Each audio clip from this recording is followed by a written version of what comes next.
आइए आज हम लोग 19/9/2022 के द्वितीय पाली विज्ञान के प्रश्न को देखते हैं। जैसा कि आपका पहला प्रश्न है, बल का अक्षय मात्रक। पहले ये बताइए कि बल के बारे में आप लोग पढ़े हैं, तो बल का एक मात्रक बताइए। न्यूटन भी बल का मात्रक होता है। तो बल का अक्षय मात्रक जो है वो है आपको केजी मीटर, है ना, सेकंड इनवर्स 2। बोलिएगा केजी मीटर सेकंड इनवर्स 2 बल का अक्षय मात्रक केजी मीटर सेकंड इनवर्स 2 है। ठीक है, तो इसे एक अन्य नाम से भी जाना जाता है, यानी कि न्यूटन के नाम से जाना जाता है। अगर आपको पूछ दे कहीं न्यूटन बराबर क्या होगा, तो केजी मीटर सेकंड इनवर्स 2। तो बताइए बल का अक्षय मात्रक केजी मीटर सेकंड इनवर्स 2। और कहता है कि इसको अन्य नाम से भी जाना जाता है। और कौन नाम जाना जाता है? न्यूटन। कौन नाम जाना जाता है? तो बताइए न्यूटन ने कितने गति नियम दिए थे? किस गति नियम को जड़त्व का नियम कहते हैं? बल को अंग्रेजी में क्या कहते हैं? फोर्स। क्या कहते हैं? फोर्स। और फोर्स का मात्रा क्या होता है? Kg metre second inverse 2। और इसके बाद इसका दूसरा नाम क्या है? न्यूटन है। बताइए पास्कल जो है किसका मात्रक है? पास्कल अभी जस्ट बताए थे, दाब का मात्रक है। पास्कल किसका मात्रक है? देखिए आपको बताते हैं, याद रखिएगा, भूलिएगा बताइए, बताए थे, भूल गए थे, लेकिन अब नहीं भूलिएगा। जैसे कि मान के चलिए आप साइकिल से कहीं जा रहे हैं, आपके सामने कुछ लोगों की भीड़ आ गई, आप चट से क्या करते हैं? ब्रेक को दाब देते हैं। ब्रेक को दाब क्या, फिर आप पास हो जाते हैं। तो इसलिए याद रखिए कि दाब का मात्रक क्या है? या पास्कल किसका मात्रक है? समझ गए ना? बल किसका, न्यूटन किसका मात्रक है? बल का। जूल किसका मात्रक है? हर्ट्ज किसका मात्रक है?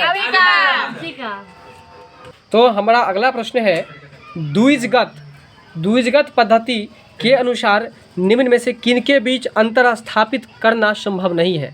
ध्यान दीजिए, द्विजगत पद्धति के अनुसार। किस पद्धति के अनुसार? पद्धति का नाम क्या है? द्विजगत पद्धति है। और पद्धति को अंग्रेजी में क्या कहते हैं बताइए आप लोग?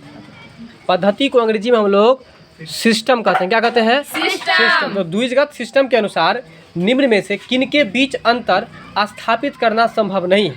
ठीक है, तो किनके बीच अंतर स्थापित करना संभव नहीं है, तो हम लोग सबसे पहले यहाँ देखेंगे इनमें से सभी है, यानी कि यूकैरियोटिक और प्रोकैरियोटिक के बीच में आपको अंतर स्थापित करना संभव नहीं है। यानी कि हम लोग, ठीक है।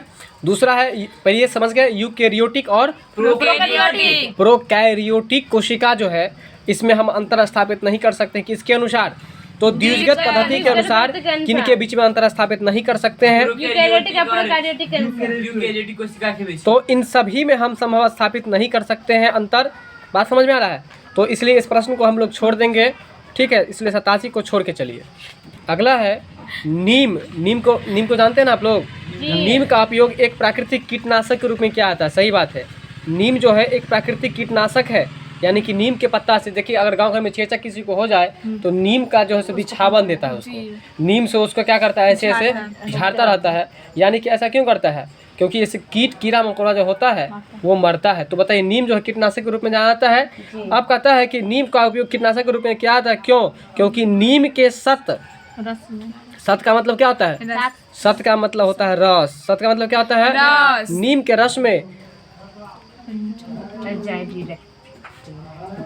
अजाडिरोक्टिन है। क्या है? बोलिए। अजाडिरोक्टिन है नामक तत्व पाया जाता है, जो कि एंटीफिडेंट कंपाउंड की भांति कार्य करता है। जरा ध्यान दीजिए, ये जो है इसको आप लोग को याद रखना पड़ेगा। तो इसको जरा रटिए पहले सभी लोग। अजाडिरोक्टिन जो है, अजाडिरोक्टिन नामक एक तत्व पाया था किसमें? नीम में। और जिसके कारण से आपको एंटीफिडेंट, बोलिएगा, एंटीफिडेंट कंपाउंड की भांति कार्य करता है। कहने का मतलब ये है कि नीम जो है एक कीटनाशक के रूप में जाता है। क्यों? क्योंकि इसमें एक प्रकार का पदार्थ पाया जाता है जिसका नाम है अजाडिरोक्टिन। क्या नाम है? अजाडिरोक्टिन। और वो जो अजाडिरोक्टिन है, वो अजाडिरोक्टिन जो है आपको क्या करता है? तो एंटीफिडेंट के रूप में, एंटीफिडेंट कंपाउंड की भांति मतलब होता है उसके रूप में काम करता है। तो बताइए बात समझ में आया कि नहीं? निम्नलिखित में कौन उपधातु है? देखिए उपधातु का उदाहरण है ना, कौन उपधातु है? एक को कट कर दीजिए, निम्नलिखित में कट कर दीजिए। कौन उपधातु है? तो सिलिकॉन जो है ये आपको क्या है? उपधातु है। सिलिकॉन क्या है? उपधातु है। और आपसे पूछे सिलिकॉन क्या है? उपधातु है। और सिलिकॉन का सूत्र क्या होता है? SI होता है। तो सिलिकॉन क्या है? उपधातु है। बात समझ में कुछ आ रहा है कि नहीं आ रहा? चलिए अगला है, वर्ग में नीचे की ओर जाने पर तत्वों का परमाणु आकार क्या होता है? देखिए नीचे की वर्ग में नीचे की ओर जाने पर, यानी कि ऊपर से नीचे की ओर जब जाइएगा वर्ग में, किस में? वर्ग में ऊपर से नीचे की ओर जाइएगा तब परमाणु का आकार क्या होता है? नीचे की ओर। जरा ध्यान दीजिए, बताते हैं, याद हो जाएगा। मान के चलिए यहाँ पर इस चीज़ को देखिए, ये आपको एक वृत्त है और इस वृत्त में आप जैसे कि ऊपर से नीचे की ओर ऐसे आ रहे हैं तो आकार देखिए छोटा होता जा रहा है कि नहीं? तो इसलिए याद कर लीजिए, वर्ग में ऊपर से जब नीचे की ओर आएंगे तो परमाणु का आकार क्या होगा? बढ़ता है। तो इधर छोटा हुआ और इधर बढ़ गया, है ना? इसको ये याद करने की चीज़ है। इस फिगर को छोड़िए, ये आवर्त सारणी से रिलेटेड है, वर्ग है इसमें। तो वर्ग में नीचे की ओर जब हम आते हैं तो तत्वों का परमाणु आकार क्या होता है? इसको भी ब्याह करके चलिए, क्योंकि इसमें फंसिएगा। जब नीचे की ओर आइएगा तो सब सोचेगा कि घटेगा, लेकिन जब नीचे की ओर आते हैं तब परमाणु का आकार बढ़ जाता है। जब नीचे की ओर आते हैं तो परमाणु का आकार बढ़ जाता है। तो कहाँ पर? वर्ग में कि आवर्त में? वर्ग होता है और एक क्षैतिज होता है। आवर्त सारणी बताएंगे एक दिन आवर्त सारणी का ही क्लास रखेंगे, बहुत सारा जानकारी उसी मिलेगा।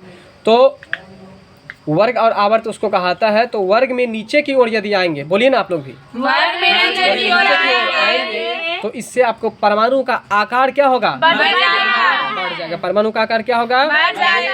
बढ़ जाएगा। ठीक है, तो बताएंगे आप बताएंगे ये प्रश्न बिना देखे हुए। बरौनी तेल शोधक कारखाने के बारे में बता दिए थे और ये आप भी बताएंगे, वहाँ आप गए भी हैं, वहाँ देखे भी हैं। तो बरौनी तेल शोधक कारखाना जो है ये बिहार के किस जिला में अवस्थित है? पता है आप लोगों को? बरौनी तेल शोधक कारखाना जो है ये आपको बेगूसराय में, कभी मौका मिले तो बेगूसराय जिला घूमने के लिए जाइएगा। इतना स्वच्छ, इतना सुंदर, इतना वातावरण वहाँ का अच्छा है और बहुत ही फेमस जगह है बिहार का ये बेगूसराय, क्योंकि पेट्रोलियम का वहाँ पर आपको उत्पादन होता है। भारत पेट्रोलियम, जो पेट्रोल जो आप जहाँ से लेते हैं उस कंपनी का नाम भारत पेट्रोल है ना, तो भारत पेट्रोलियम का वहाँ पर आपको उत्पादन होता है। बहुत बड़ा वहाँ पर जो है सो शोधन कारखाना है। कहाँ पर? तेल शोधक कारखाना वहाँ बेगूसराय में। बरौनी तेल शोधक कारखाना के बारे में आपको हम बताए हैं कि बरौनी तेल शोधक कारखाना जो देखिए ब से बरौनी या ब से बेगूसराय, ब से बरौनी या ब से बेगूसराय है। तो बरौनी तेल शोधक कारखाना जो है बिहार के किस जिला में है? बेगूसराय में है। और वहीं पर तेल शोधक कारखाना है। भारत पेट्रोलियम जो कंपनी है वहाँ पर आपको अवस्थित है। ठीक है, तो याद रखेगा बेगूसराय में। कहाँ पर? बेगूसराय में। अगर नहीं याद रहे तो ऐसे समझिए कि बरौनी जब भी हम लोग जाएंगे तो बैग लेके जाएंगे, है ना। और बरौनी तेल शोधक कारखाना कहाँ पर है? बेगूसराय में। बिहार की किस जिला में? बेगूसराय जिला में। अच्छा, बंद था। बेग समय ग्राफ के ढाल से प्राप्त किया जाता है। बेग समय ग्राफ के ढाल से क्या प्राप्त किया जाता है? त्वरण। ये आप लोग बताए थे। बेग समय ग्राफ के ढाल से क्या प्राप्त किया जाता है? त्वरण प्राप्त किया जाता है। बताइए त्वरण का मात्रा क्या क्या हो सकता है? मीटर प्रति सेकंड स्क्वायर। ठीक है, बहुत अच्छा। देखिए अब है ओजोन परत के बारे में आप लोग बताए थे। तो बताइए ओजोन का सूत्र क्या होता है? O3 होता है। तो ओजोन परत में जो छेद होता है उसके कारण, वो किसके कारण होता है? तो उसके लिए उत्तरदायी गैस कौन सा है? क्लोरोफ्लोरोकार्बन है। नाइट्रोजन का सूत्र बताइए। ऑक्सीजन का, हाइड्रोजन का, H2। अगला है स्ट्रेटम जर्मिनेशन। बोलिएगा स्ट्रेटम जर्मिनेशन। बोलिए किस प्रकार की उपकला का उदाहरण है? देखिए स्ट्रेटम जर्मिनेशन जो है वह आपको किस उपकला का उदाहरण है? तो इसका आंसर एक हो जाएगा घनाकार उपकला, दूसरा हो जाएगा स्तंभाकार उपकला।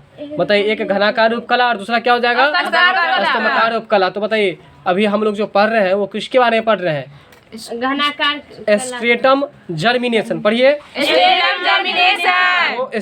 स्ट्रेटम जर्मिनेशन के बारे में हम लोग पढ़ रहे हैं कि यह किस प्रकार की उपकला है। तो बताइए किस प्रकार की उपकला है? घनाकार और स्तंभाकार। घनाकार और बताइए घन में कितने कोर होते हैं? 6। घन में कितने कोर होते हैं? 6। इसलिए घन का अगर क्षेत्रफल पूछे तो 6 गुने भुजा स्क्वायर होता है, याद रखिएगा। अगला है निम्न में से कौन द्रव नहीं है? अब जरा ध्यान दीजिए, द्रव का मतलब क्या होता है? लिक्विड होता है, मतलब पानी वाला पदार्थ। तो धुआं जल द्रव है? नहीं। ये तो है द्रव, जल लगा हुआ है ना, धुआं जल लगा हुआ है तो द्रव है ना। आप गौर कीजिएगा, धुआं जो निकलता है ना उसमें से भी थोड़ा जल का मात्रा आता है, ठीक है। और जल तो ऑलरेडी द्रव है। इसके बाद देखिए आर्द्रता। आर्द्रता मतलब होता है ठंडा, और ठंडा जब जो समय रहता है तो समझते तो जल का पानी का मात्रा आता है कि ना आता है। फिर है गर्मी का अनुभव। जब आप गर्मी का अनुभव करेंगे इसका मतलब द्रव मतलब पानी बरसता है। बात समझ में आ रहा है ना? तो इसलिए याद रखिए कि कौन द्रव नहीं है, तो गर्मी का अनुभव द्रव नहीं है। जबकि है कौन कौन? धुआं, जल और आर्द्रता। बात समझ गए? आपका अगला प्रश्न है, निम्न में से किस माध्यम में प्रकाश की चाल अधिकतम होती है? तो प्रकाश की चाल जो अधिकतम होती है वायु में, और प्रकाश की चाल कितनी होती है बता पढ़ाए थे? नहीं, 3 लाख किलोमीटर प्रति सेकंड। इसका आंसर क्या होगा? 3 लाख किलोमीटर प्रति सेकंड होगा। दूसरा, अगर इसका आंसर ये नहीं हो तो याद रखिएगा 3 गुने 10 के पावर 8 मीटर प्रति सेकंड। क्या होगा बोलिएगा जरा? 3 गुणे 10 के पावर 8 मीटर प्रति सेकंड होगा। और यदि आपको ध्वनि का चाल पूछ दे तो याद रखिएगा ध्वनि का चाल आपको 332 मीटर प्रति सेकंड होता है। यानी कि 1 सेकंड में 332 मीटर प्रति सेकंड, 1 सेकंड में मात्र 332 मीटर चलता है। क्या चीज? ध्वनि मतलब कि आवाज। और प्रकाश 1 सेकंड में 3 लाख किलोमीटर चलता है। तो पहले धरती पर कौन पहुंचता है? प्रकाश। जब बादल गरजता है और बिजली चमकती है तो पहले कौन आता है? प्रकाश। इसीलिए, क्योंकि प्रकाश का चाल अधिक होता है। बात समझ में आ गया? इसलिए प्रकाश और बिजली गर्जन ये दोनों एक ही जगह पर एक ही बार होता है ऊपर में, लेकिन धरती पर पहुंचता है लेट से। क्यों? क्योंकि प्रकाश की चाल ज्यादा है। अरे कछुआ और खरगोश में आगे कौन था? आगे कौन था? खरगोश। क्यों? क्योंकि उसका चाल ज्यादा था और खरगोश पीछे था। बात को समझ में आ रहा है कि नहीं? तो बताइए किस माध्यम में प्रकाश की चाल अधिकतम होगी? वायु में। अगला है वसा। और पहले आप ये बताइए वसा यानी कि वसा को अंग्रेजी में क्या कहते हैं? फैट कहते हैं। क्या कहते हैं? फैट। और वसा मतलब चर्बी भी होता है। तो वसा और तेल का ऑक्सीकरण जो होता है, किसका ऑक्सीकरण? वसा और तेल का जो ऑक्सीकरण होता है उसको क्या कहते हैं? उसे कहते हैं विकृत गंधिता। बोलिएगा, क्या कहते हैं? विकृत गंधिता कहते हैं। किसको? वसा और तेल के ऑक्सीकरण को। वसा और तेल के ऑक्सीकरण को क्या कहते हैं? विकृत गंधिता कहते हैं। वसा और तेल के ऑक्सीकरण को क्या कहते हैं? देखिए बताते हैं आपको। वसा और तेल है, ठीक है। तेल सब तो गंधे करता है ना, इसलिए विकृत। और देखिए वसा चाहे तेल आपको खरीदना होगा तो पहले बिक्री होता है ना, तब ना खरीदते हैं, इसलिए विकृत गंधिता। अगला प्रश्न है चुंबकीय सुई। ये प्रश्न भी पढ़ाए थे आपको हम।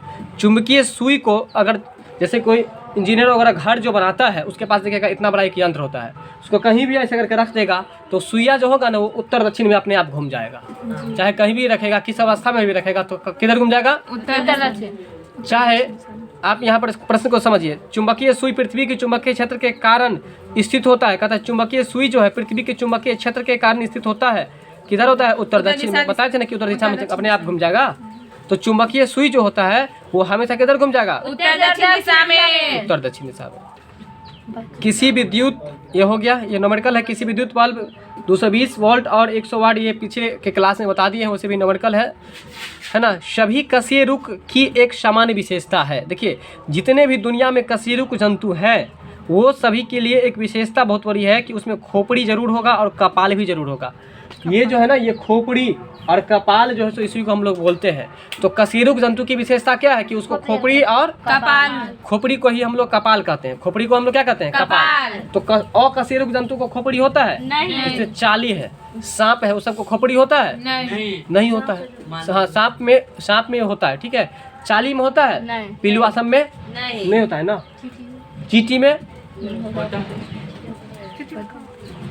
तो याद रखिएगा जो अकशेरुक जंतु होगा उसको आपको खोपड़ी नहीं होगा, और जो आपको कशेरुक जंतु होगा उसको खोपड़ी अर्थात कपाल होगा।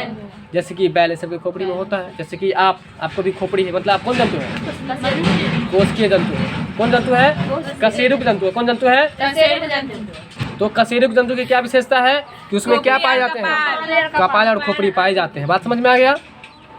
अगला प्रश्न है, ये प्रश्न न्यूमेरिकल है, इसको छोड़ के चलिए। देखिए सिफिलिस के बारे में एक बात बताते हैं, ये अभी आपको पहले बता दिए थे हम। सिफिलिस जो है एक यौन संचारित रोग है। सिफिलिस जो है क्या है, एक यौन संचारित, यानी कि यौन संचारित का मतलब हुआ कि ये आपसी संबंध से आपको यह बीमारी फैलता है। बात समझ में आ रहा है? तो ये यौन संचारित रोग है। सिफिलिस कौन सा रोग है? यौन संचारित रोग है। सिफिलिस कैसा रोग है? यौन संचारित यौन संचारित रोग है। इसके बाद देखिए वो किसके कारण होता है? वो होता है ट्रेपोनमा पैलिडम के कारण। किसके कारण? ट्रेपोनमा पैलिडम के कारण। किसके कारण? ट्रेपोनमा पैलिडम के कारण। ट्रेपोनमा पैलिडम। तो बताइए ऐसे आप लोग रटिए, पहले यहाँ 2 प्रश्न बनना है। सिफिलिस कैसा रोग है? यौन संचारित रोग है। किसके कारण होता है? ट्रेपोनमा पैलिडम। किसके कारण होता है? ट्रेपोनमा पैलिडम। तो बोलिए सिफिलिस ट्रेपोनमा पैलिडम के कारण होता है। अब बोलिए सिफिलिस एक यौन संचारित रोग है। ये जो प्लाज्मोपोडियम देख रहे हैं, इसी प्लाज्मोपोडियम के कारण से मलेरिया होता है, याद रखिएगा। मलेरिया जो होता है किससे होता है? प्लाज्मोपोडियम के कारण से। अगला है आपका कि ब्यूटेन। बताइए ब्यूटेन का सूत्र क्या होता है? सिफोरास्टेन होता है, जिसके कितने सहसंयोजी बंधन है? 13 बंधन। कितने हैं? 13 सहसंयोजी बंधन है। चलिए तो 13 सहसंयोजक बंधन है। बात समझ में आ गया। अगला प्रश्न है कि मानव में कायिक गुणसूत्र जो है यानी कि ऑटोसोम की संख्या कितनी होती है? मानव में कायिक गुणसूत्रों की संख्या जो होती है कितनी होती है? 22 होती है। तो मानव में कायिक गुणसूत्र यानी कि ऑटोसोम की संख्या कितनी होती है? 22। तो आज का हमारा लास्ट प्रश्न है केंद्रीय। देखिए आप लोगों को बार बार बताते हैं, जब भी प्रश्न में केंद्रीय आए, क्या है? केंद्रीय। उसका आंसर बार बार बताते हैं, क्या मारने के लिए? दिल्ली। केंद्रीय और राष्ट्रीय जब आए तो उसका आंसर क्या दीजिएगा? दिल्ली। तो केंद्रीय प्रदूषण नियंत्रण बोर्ड का मुख्यालय कहाँ है स्थित है? नई दिल्ली में है। केंद्रीय प्रदूषण नियंत्रण बोर्ड का मुख्यालय कहाँ स्थित है? नई दिल्ली में। केंद्रीय प्रदूषण नियंत्रण बोर्ड का मुख्यालय कहाँ पर है? नई दिल्ली में। तो बताइए भोपाल किसकी राजधानी है? मध्य प्रदेश की। लखनऊ किसकी राजधानी है? उत्तर प्रदेश की। चलिए वीडियो अच्छी लगी हो तो लाइक शेयर सब्सक्राइब जरूर कीजिए। साथ में आप लोग सब्सक्राइब करना ही भूल जाते हैं, केवल देख के छोड़ देते हैं। ऐसा नहीं कीजिए, सब्सक्राइब कीजिए।